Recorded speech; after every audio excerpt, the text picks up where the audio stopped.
হ্যাঁ বন্ধুরা, সুমন দেবনাথ চ্যানেলকে সকলকে স্বাগত। অনেক দিন হয়ে গেল ভিডিও আনতে পারছি না, তাই আজকে একটা নিয়ে এলাম। আমাদের ছাদের উপরে যখন আমরা এক কাজ করে 1-2 বছর রেখে দিই রডকে, তাহলে রডগুলোকে আমাদের অনেক যত্ন করে রাখতে হয়, না হলে কিন্তু জংকার লেগে যায়। সেই জংকার যাতে আমাদের রডকে পুরোপুরিভাবে নষ্ট না করে, তার জন্য প্রতিনিয়ত আমাকে খেয়াল রাখতে হবে। প্রথমত সিমেন্টের গুলা লাগিয়ে রডকে রেখে দিবে, তারপর যখন আবার কাজ করাবে তখন এভাবে ব্রাশ দিয়ে এই জংকারগুলোকে তুলে নিয়ে এবং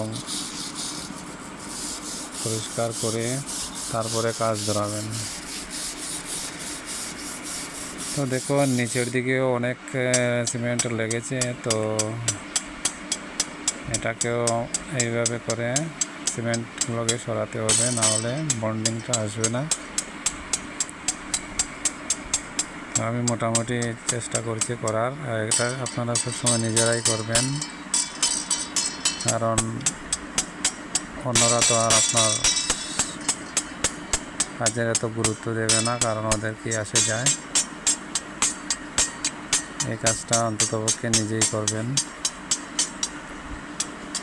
তারপর এদিকে সব কিছু হয়ে যাওয়ার পরে, ক্লিন হয়ে যাওয়ার পরে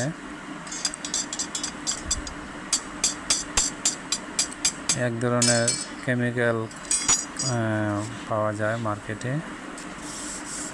তো সেই কেমিক্যালগুলা কী করে দিতে হয় দেখাচ্ছি আমি।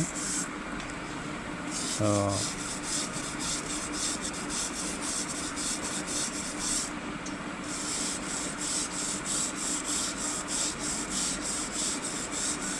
দেখতে থাকো, আমি কেমিক্যালটা নিয়ে আসছি।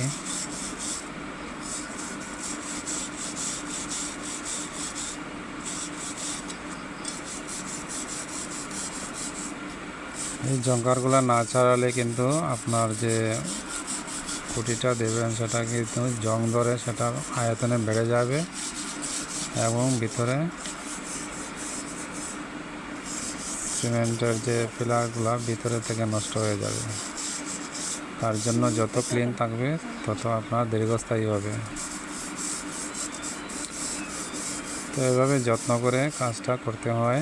বিল্ডিংয়ের কাজ আস্তে আস্তে করলে ভালো হয়।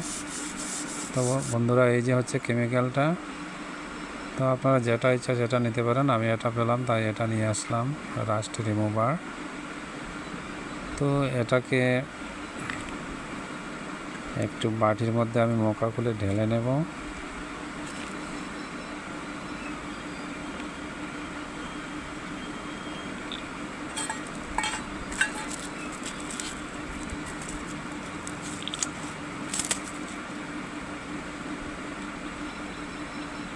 খুব সাবধানে বন্ধুরা, যাতে চোখে টোকে না লাগে, খুব সাবধান হয়ে কাজ করবেন।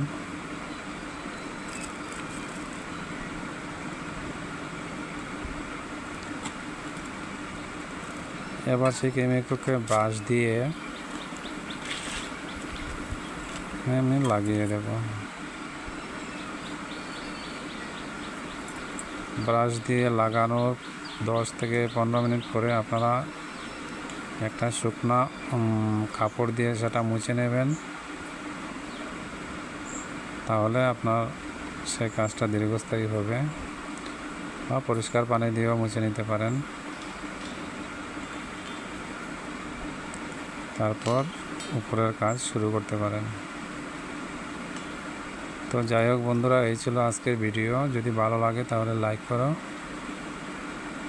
এটাই। তো আর বেশি কিছু দেখাচ্ছি না, আজকে এখানেই রাখছি। ধন্যবাদ সকলকে ভিডিও দেখার জন্য।